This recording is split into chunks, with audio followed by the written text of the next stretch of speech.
What's going on, guys? It's Smudger here, and today I want to talk about the Warzone metas, whose fault they are, and as well why the devs do not care about how broken the meta is in the game.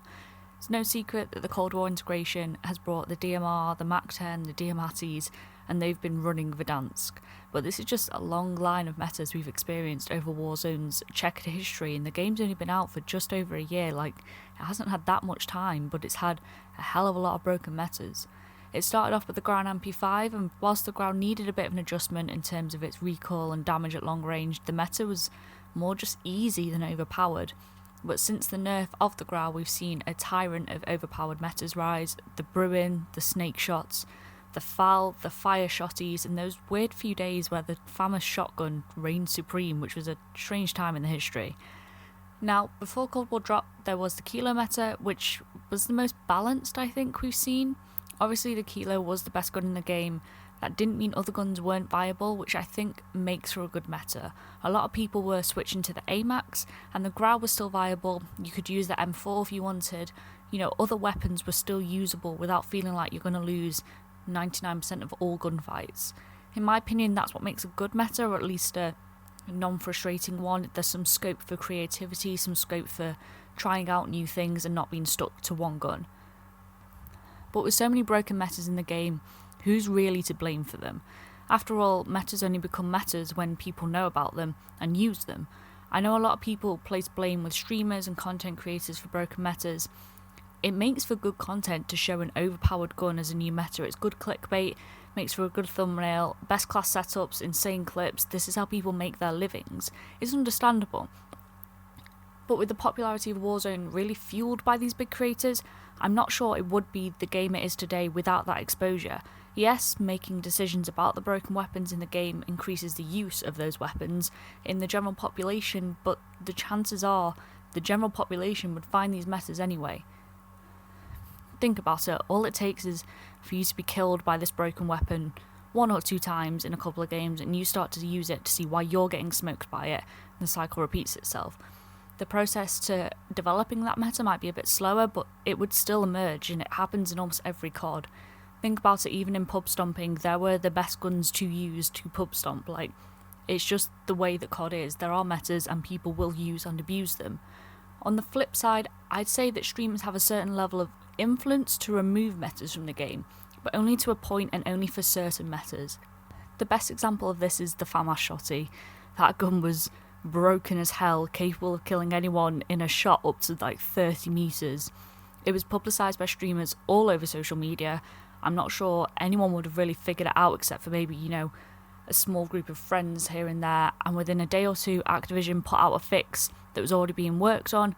That's the kind of broken meta they don't want to see in their game, and the chances are without that high profile showing of it, you wouldn't have had a fix for it because not enough people would have found it.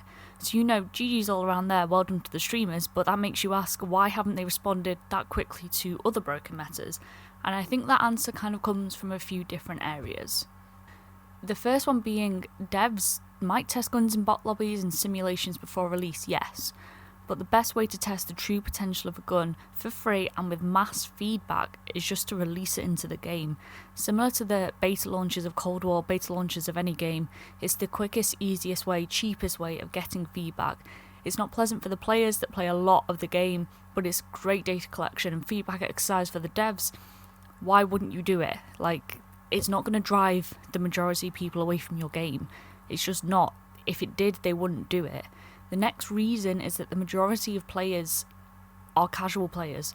I know if you watch a lot of YouTube, if you're active on the Call of Duty side of Twitter, it might not seem like that because you're so surrounded by that information, but the majority of players hop on for a few games with their friends after work or school. They're not looking to sweat it out. They're maybe looking to get a win here and there. They're not looking to hit these world record games. They're not looking to win hundreds of thousands of dollars in a tournament.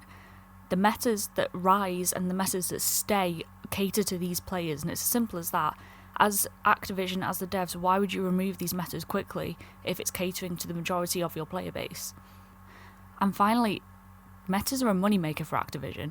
People that can't be bothered, don't have time to level up the battle pass for weapons like the MAC-10, just buy tier skips, or they buy a blueprint in the store that allows them to jump into the game with attachments on their gun already without having to grind to unlock them.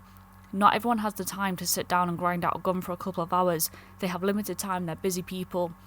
That if they have the money, that's what they're going to do. It's a money-making scheme.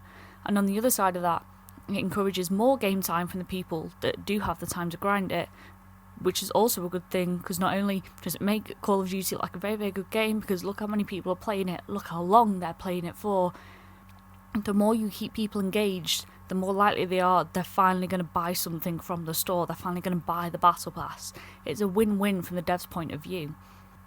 And they'll eventually make changes to the meta when they decide. That's why the fire shotty like the R9 has seen no adjustments. That shotgun, in my opinion, has been ruining the game for so long now, and the moment the DMR and the MAC-10 get nerfed, it's just going to come back out of its closet. So whilst you may wonder why the devs don't change anything sooner, with seemingly endless pressure from big names, they're not the core player base. They're just a means to promote the game to casual players for free. Now obviously they are getting, streaming revenue, ad revenue, so they're getting paid. There's an incentive there for them to continue to do it. But Activision is putting very, very few resources into that promotion. That's free marketing for them.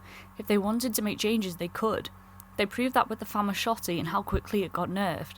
The bottom line is, Activision runs a business. Call of Duty is a means to make money for them. If something's working, why would they change it? And that's where I'm going to leave it today, guys. I can't wait for a normal, non-OP meta. It makes the game way more engaging to play. You can switch up your weapons when things are getting stale. I hope you all enjoyed the video. Have a good day. I'll catch you next time.